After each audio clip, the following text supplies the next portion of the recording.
I am Michael Brent at Observe the Word, and we are interpreting Romans. Our text is Romans chapter 1, verses 16 through 17.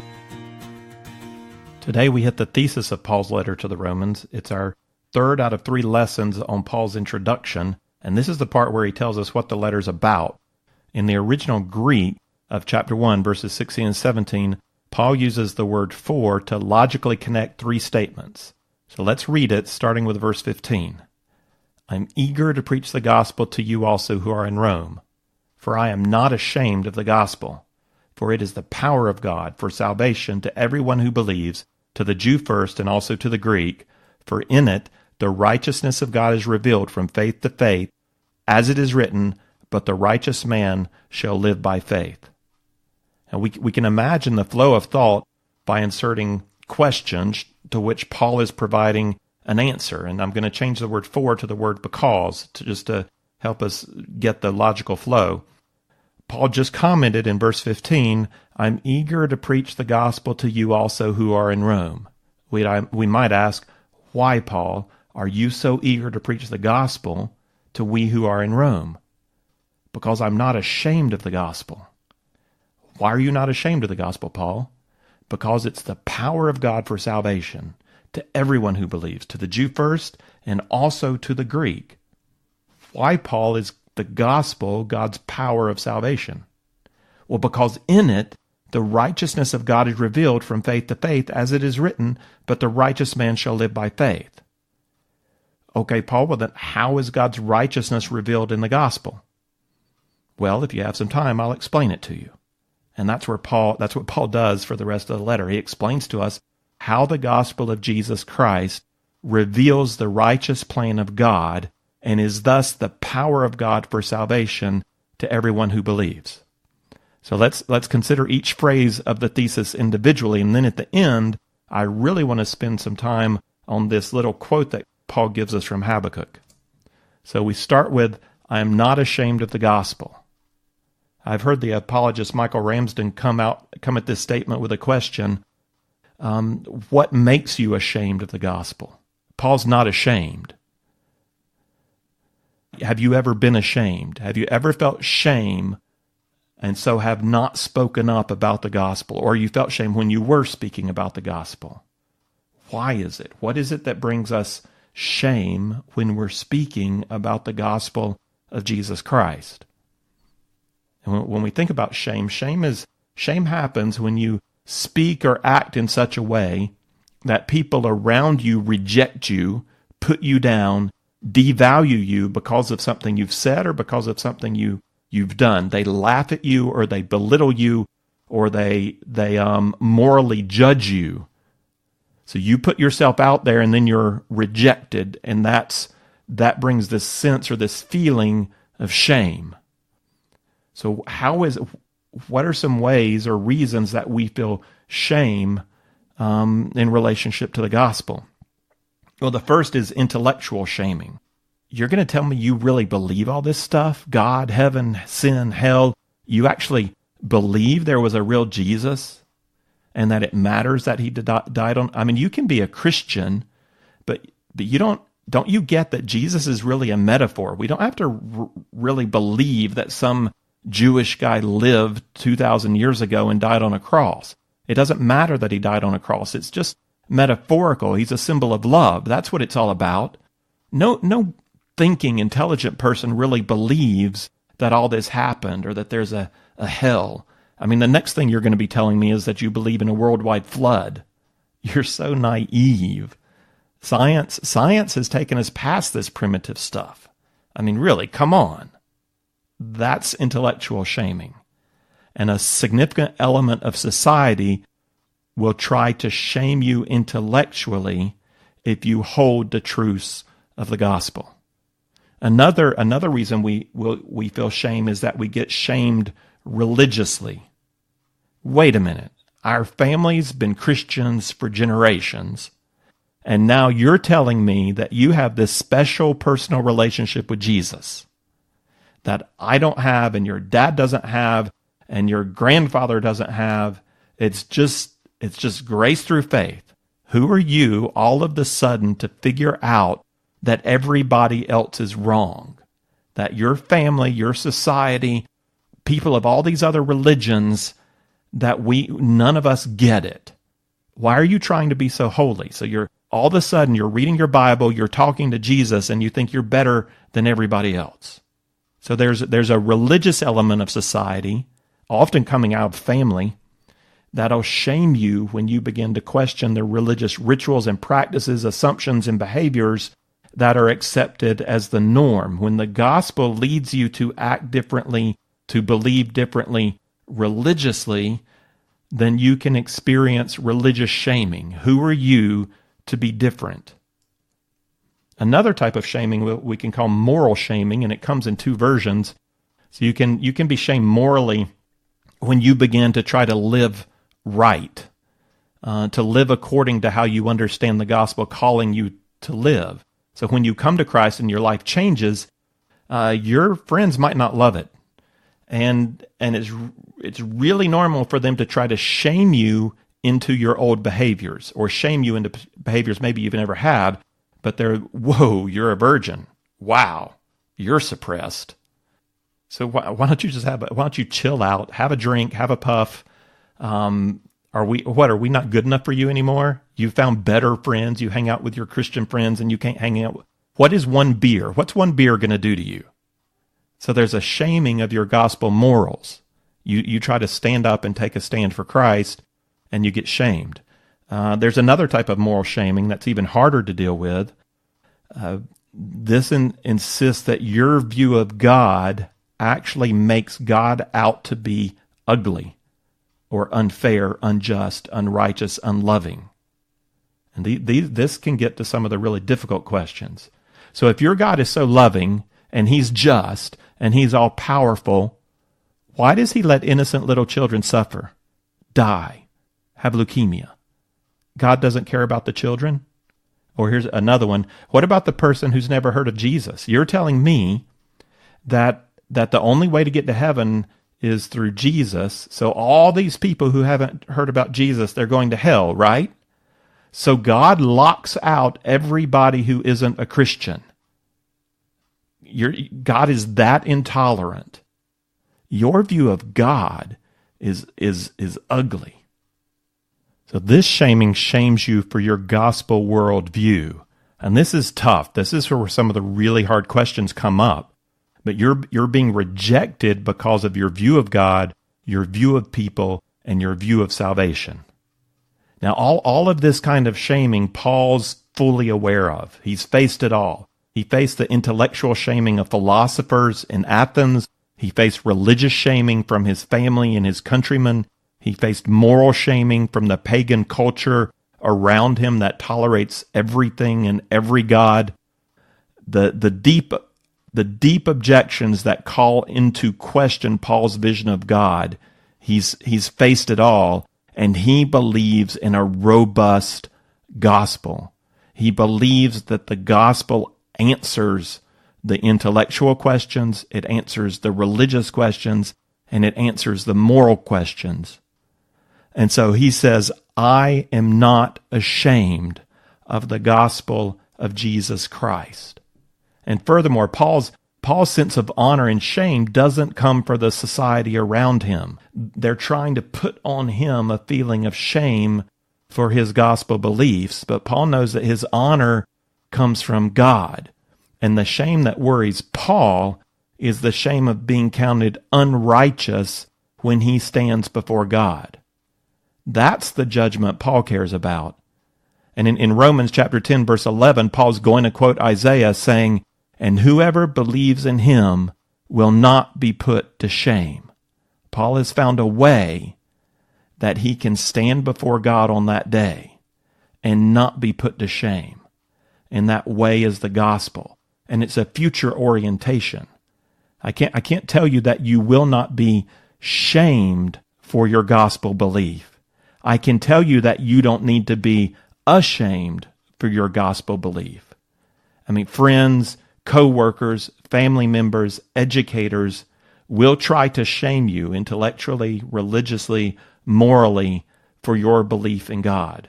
for your belief in Jesus Christ. But God will not shame you.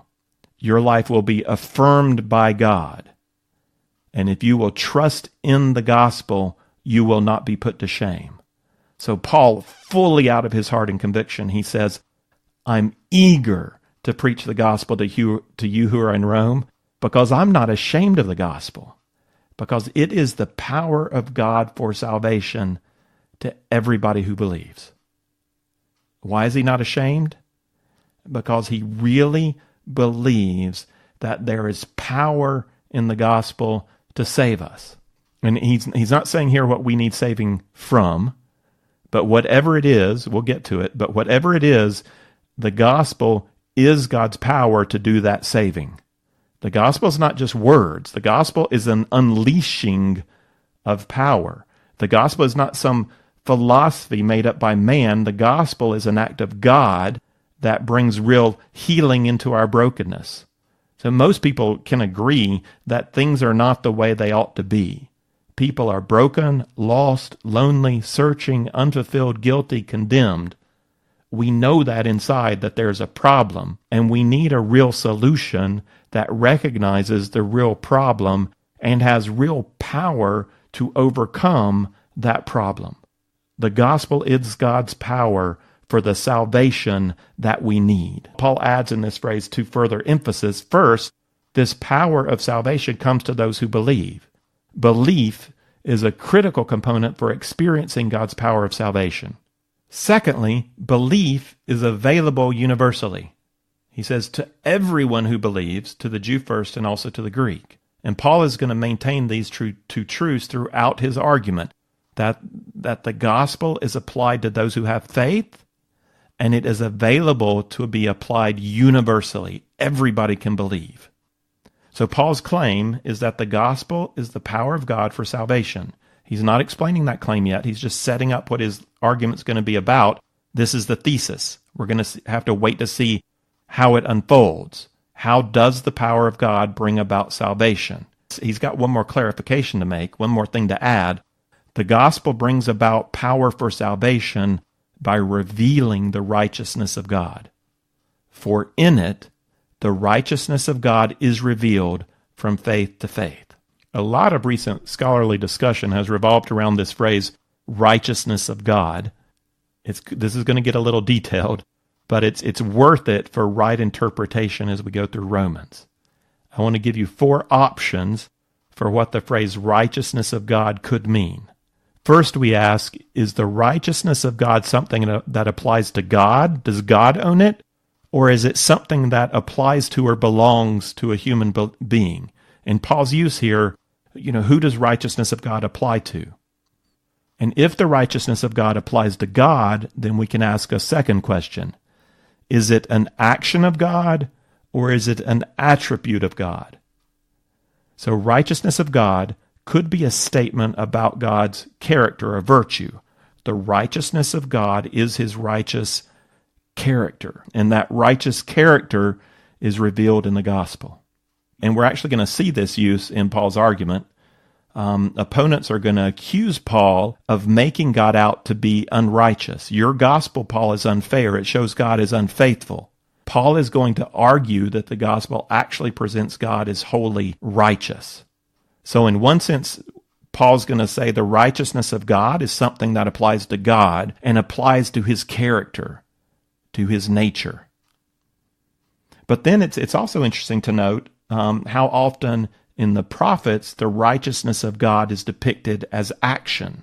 It's not something true of who God is, it's something true of what God does. And it's often connected in parallel context with the word salvation. For example, in Isaiah 56:1, thus says the Lord, preserve justice and do righteousness, for my salvation is about to come, and my righteousness to be revealed. So he's saying there's some action, something is going to happen, and when that happens, that's the coming of my salvation, it's the revealing of my righteousness. So it's God is doing something that is righteousness. And if you want some other examples, you can check out Isaiah 51:5. Isaiah 45:21b through 25 uses a lot of the language that's in the thesis, and we're going to see it. We're going to see this kind of righteous action in Habakkuk that we discuss in a little bit. So here, salvation and righteousness are actions of God that are about to be seen. God acts righteously in history to judge and to save. And we also see this in Romans. The death of Jesus on the cross is the righteous act by which God saves. So that's if righteousness of God applies to God. But on the other hand, can righteousness of God be something that belongs to a person? And if it is the righteousness of God a status that God gives to a person? Or is righteousness of God a virtue that's expressed by a person? So if righteousness is a status, then that means that the person has a righteous standing before God. When God looks at that person, he considers them to be righteous.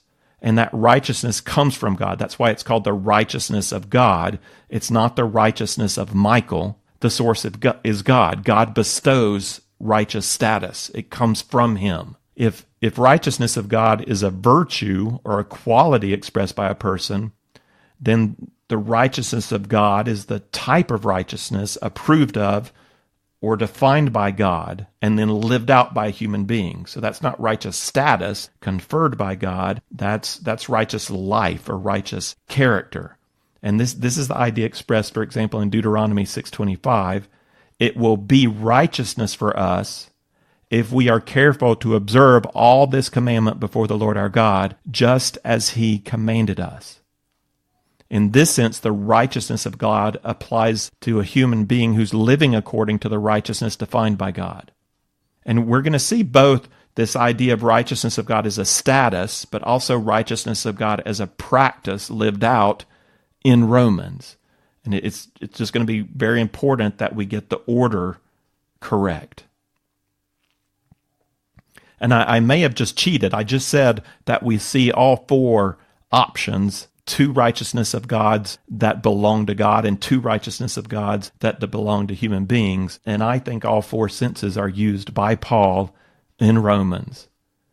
And we have to pay very close attention to the context to see which is which. Some scholars are going to say that this is really bad interpretation. They're going to insist that an argument can't stand if the author changes the meaning or word of a phrase as he goes along. And I think that's a pretty fair principle in communication. I think that's the norm. When somebody's making an argument or communicating, they need to keep their terms consistent. But it's untrue to the way that authors actually write, that authors sometimes like to be clever. An author very well may employ one term with multiple meanings to make a concise argument, as long as that author clearly communicates as he goes. And I believe Paul's done this very carefully with great insight in regard to the term righteousness of God. So what we're going to see is that God has manifested his righteous character through righteous action to provide a righteous status that brings about righteous behavior in those who believe. And it's all the righteousness of God. Let me say that again so you get all four. God manifests his righteous character through righteous action to provide a righteous status that brings about righteous behavior in those who believe. And we'll test this interpretation of the thesis as we go through Paul's argument. We're going to let Paul develop our understanding of how the righteousness of God is revealed in the gospel. That's up to Paul. We're going to have to follow it through. One last thing we notice here is that Paul again connects God's action to faith, that it's from faith to faith. So the righteousness of God is revealed from faith to faith. So faith plays a role here. Some have pointed out that the word faith could be translated faithfulness, and have suggested that this should be the righteousness of God is revealed from faithfulness to faith, meaning the faithfulness of Jesus Christ to the faith of man. And that's an interesting interpretation. I'm tempted to understand the phrase as faith from beginning to end. The righteousness is experienced from faith to faith. It's all faith. But I have to be honest that the phrase is ambiguous enough here in the thesis that I'm not really comfortable trying too hard to interpret it. I'm okay, we'll just let it lie, and we'll see how Paul brings faith or faithfulness into his argument. We'll see how it plays out. So then Paul concludes his thesis with this quote from Habakkuk 2:4, "The righteous man shall live by faith." And what Paul does here is really fantastic. And we need to take a closer look at this quote. So the righteous man shall live by faith. Now, Paul is not doing here what's called proof texting. He didn't search through the Old Testament to try to find some verse that had righteousness in it and faith in it, because that would really work in his thesis. That's what we would do if we were writing a term paper or an essay on faith, and we just need a good scripture. So then we Google it and find it and pull it out of context and just plug it in. That's proof texting, and that's bad use of the Bible. There's a lot more going on here. Paul's use of Habakkuk 2:4 is importing the entire prophecy of Habakkuk into his thesis. He didn't just select any verse. He selected a key verse from a prophet whose theology lines up with the argument Paul is going to be making about the gospel. And so people who knew the message of Habakkuk, when Paul quotes this, you don't just think of this one verse, it echoes the whole of what was going on in Habakkuk's life. And it's more like a hyperlink. You just click on this verse and the whole message pops up. When we look at Habakkuk, we're going to see two things. We see God justifying his plan of salvation to Habakkuk. This is the plan of salvation, Habakkuk, and this is why it's righteous. And we see that the right role of the righteous person is to trust God in his plan. No matter how crazy it sounds, trust God, believe in him, have faith. These are the two themes in Habakkuk. Paul does the same thing in the argument section of Romans. Paul is going to show us that God is just. He is righteous in his plan of salvation. And then Paul is going to tell us that the right role of the righteous person, when faced with this plan of salvation called the gospel, is to trust God. Have faith in the plan. Have faith in the author of the plan. Habakkuk's only 3 chapters long, so let's do it. Let's look at the whole prophecy of Habakkuk. It's not that hard to find in your Bible. Just go to Matthew and then go back 4 books, and you'll be there. It's a short prophecy. It's also one of the easier prophecies to get into, because it's kind of like wisdom literature. There's this back and forth going on between God and Habakkuk. And so we start with Habakkuk complaining to God or calling to God to do something about the wickedness in Judah. And so this is a couple of generations after the northern kingdom has been destroyed and exiled for their wickedness by Assyria. And now there's all this sin going on in Judah, and Habakkuk has risen up as a prophet, and he's incensed. He's angry at Judah, and he's calling on God. So the first 4 verses, the oracle which Habakkuk the prophet saw, how long, O Lord, will I call for help, and you will not hear? I cry out violence, and you do not save. Why do you make me see iniquity and cause me to look on wickedness? Yes, destruction and violence are before me. Strife exists, and contention arises. Therefore the law is ignored, and justice is never upheld, for the wicked surround the righteous.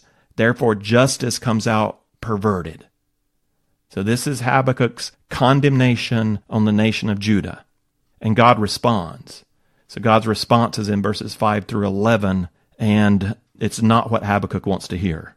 So verse 5, look among the nations, observe, be astonished, wonder, because I'm going to do something in your days you would not believe if you were not told. Now that sounds good. It sounds like we're getting ready to get a good plan of salvation. Let's listen to that again. Be astonished, wonder, because I'm doing something in your days you would not believe if you were told.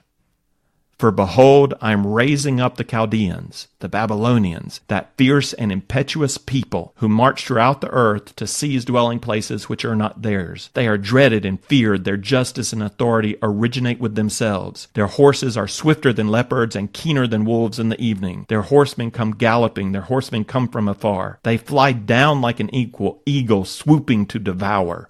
All of them come for violence. Their horde of faces moves forward. They collect captives like sand. They mock kings and rulers are a laughing matter to them. They laugh at every fortress, and they heap up rubble to capture it. Then they will sweep through like the wind and pass on.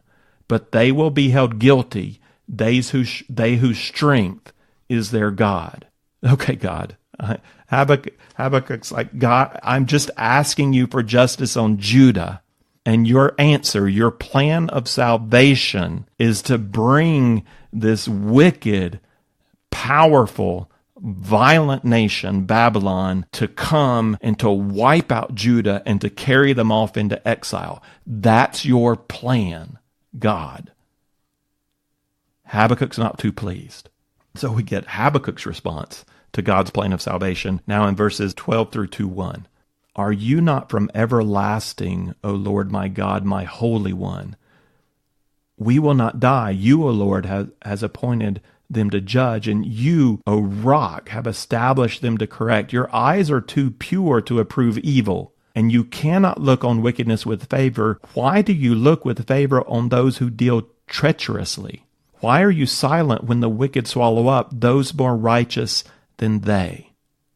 See, now he's not talking about Judah. Now he's talking about Babylon. How is it, God, that you can be silent when, Judah's bad, but when the wicked swallow up those more righteous than they?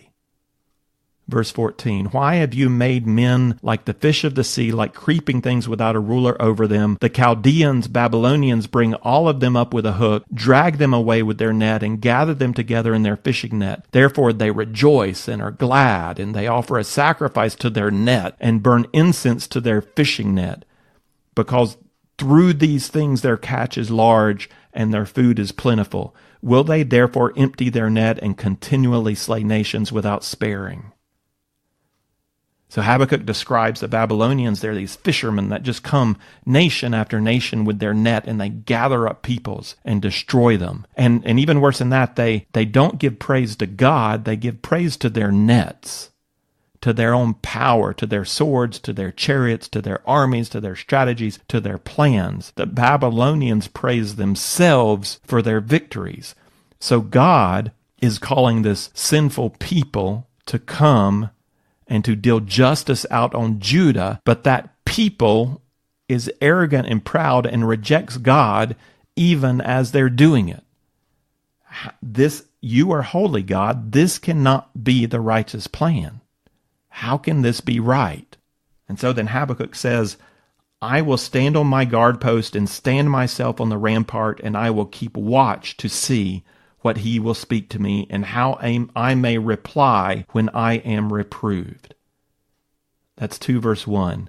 Habakkuk, he takes his stand. And it reminds me of this.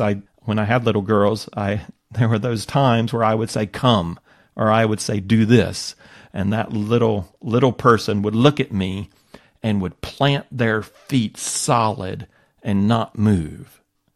They stood and waited to see what I would do. And here's Habakkuk. God has said Babylonians are going to come. And Habakkuk says, I'm going up on the watchtower. I'm going onto the wall. And I'm going to plant my feet and I'm going to stand. Because I don't believe, God, that you who are righteous can use an evil army to punish Judah.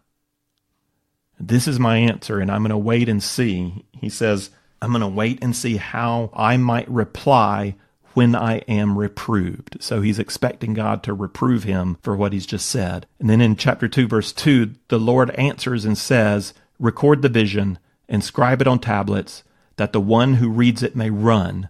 For the vision is yet for the appointed time. It hastens towards the goal, and it will not fail. Though it tarries, wait for it. For it will certainly come, it will not delay. God says, this is my plan. You can write it down, and you can give it to a messenger to run it to the armies. because it's happening. It's coming. You wait for it. And then verse 4, here's our key verse. Behold, as for the proud one, his soul is not right within him, but the righteous will live by his faith. Habakkuk. Yeah, we know the Babylonians are proud. Are you proud? Do you stand in pride against my righteous plan of salvation? Or will you trust me? Will you stand on the rampart in faith, trusting to see what I will do? If you want to live with me, if you want to live as righteous, you trust me in my plan of salvation. And then God goes on to give a longer explanation of what is going to come on the Babylonians. That he gave a hint.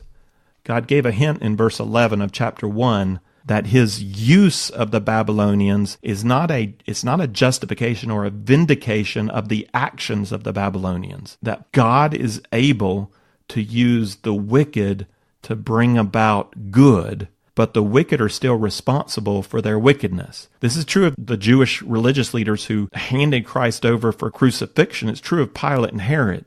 That Pilate, Herod, the religious leaders, they were all used by God to bring about his plan of salvation through the death and resurrection of Jesus Christ. And that plan was good. But those men are still held accountable for their evil behavior. So here in the same way, Babylon is going to be used by God to bring about righteous punishment. But since they do not turn in faith, they do not yield to God, they do not accept the fact that they are a holy instrument and that God is really the one winning the battles for them. They don't accept that. That's the hint that was in verse 11. They will sweep through like the wind and pass on, but they will be held guilty. Those whose strength is their God. God is not their God. Their own strength, their own might, that's their God. And so they're going to be held guilty for the wicked that they do. And that gets really described in chapter 2, verse 5, all the way through the rest of the chapter through 2:20. I'm not going to go into the details in chapter 2 and how God holds Babylon account. It's a series of 5 woes, so I'll just read the woes. In 2 verse 6, say, woe to him who increases what is not his. And in verse 9, woe to him who gets evil gain for his house. Verse 12, woe to him who builds a city with bloodshed. And verse 15, woe to you who make your neighbors drink, who mix in your venom even to make them drunk. And then the last woe is going to have to do with the idols. It's a prophecy against or cursing against the false religion of the Babylonians. And really this arrogance and this pride that rises out of mankind. It's that one of the root problems is traditionally a turning from God and a making of false gods to worship. So I'll read this whole woe. It's in verse 18 to 20. What profit is the idol when its maker has carved it, or an image, a teacher of falsehood?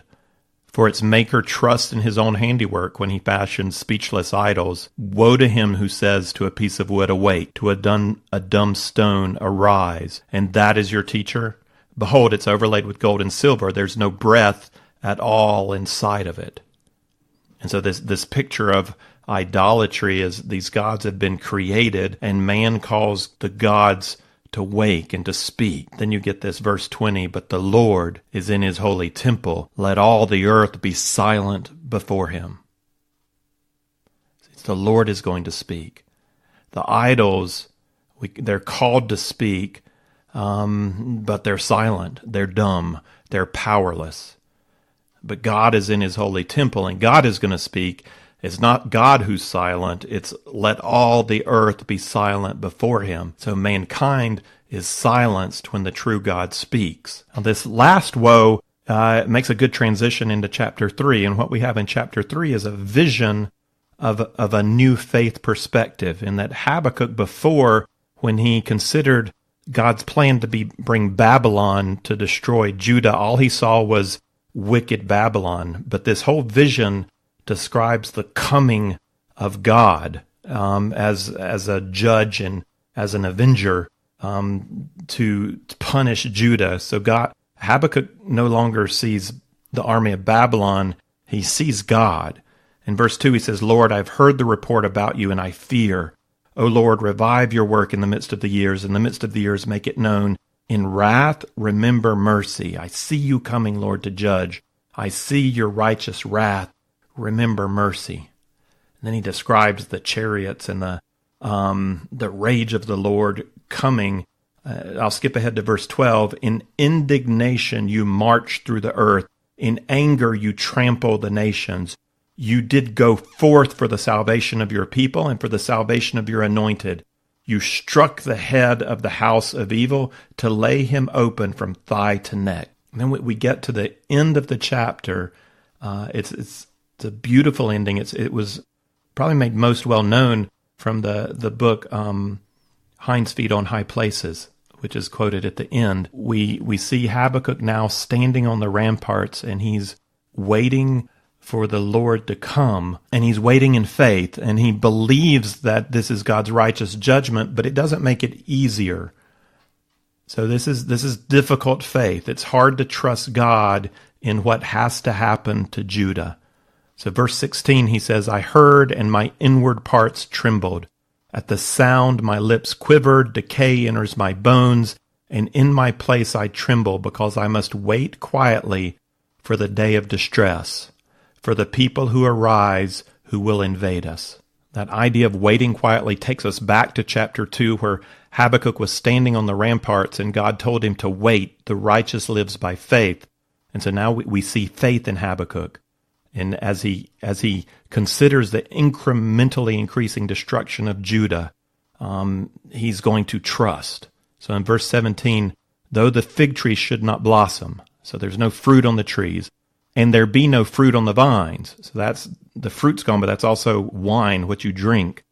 Though the yield of olive oil should fail, so olive oil to eat, but also to bring light. The fields produce no food. Not only is the fruit gone, but now the grain for bread, basic sustenance, is gone. Though the flock should be cut off from the fold, so that takes away meat, but it also takes away the wool for clothing. And there be no cattle in the stalls. So again, meat, milk, but even the cattle helped us to work the land. So everything's gone. Verse 18, yet I will exult in the Lord, I will rejoice in the God of my salvation. It's not just a patient waiting, it's a joy in relationship with the God of his salvation. So yet I will exult or boast in the Lord. That word comes out 3 times in Romans 5. Romans 5 is echoing Habakkuk here, that I stand in grace, and I'm not only am I not ashamed of the gospel, but I boast in my God and in Jesus Christ. Or in verse 19, the Lord God is my strength, and he has made my feet like hinds' feet, and he makes me walk on high places. So God has lifted Habakkuk up above the destruction of Judah and the judgment of the wicked, and he's given him solid ground, a sure salvation where he stands by faith. Paul uses Habakkuk to forecast for us his program in Romans. Habakkuk was given the righteous plan of God. This is the plan of salvation, Habakkuk. Do you receive it, or do you stand in pride and reject it? So now Paul's going to give us 11 chapters where he lays out God's plan of salvation in Jesus Christ. And it's going to be countercultural. It's not going to be acceptable to the intellectual, and it's not going to be acceptable to the religious.